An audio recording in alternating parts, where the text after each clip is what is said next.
बिस्मिल्लाहिर्रहमानिर्रहीम। आज हम कोकोनट बॉल बनाएंगे जो बहुत इजी और टेस्टी हैं। तो आइए देखते हैं ये किस तरह बनते हैं।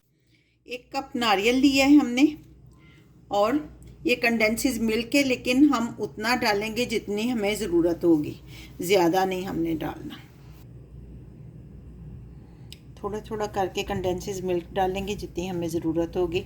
ये 6 टेबल स्पून मैंने लिया था।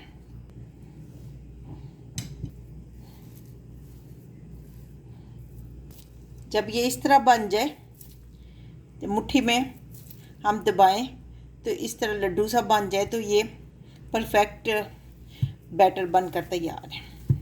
इतना कंडेंसेस मिल्क हमारा बच के अच्छी तरह हाथ साफ कर लेंगे और उसके बाद हम घी अपने हाथों पे लगाएंगे यूं और इसके बॉल बनाएंगे। बॉल बन गया हमारा,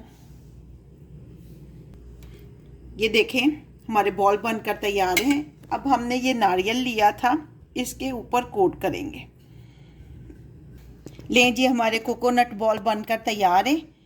उम्मीद है कि आपको अच्छे लगेंगे। अगर आपको अच्छे लगें तो प्लीज़ हमें कमेंट्स में ज़रूर बताइएगा।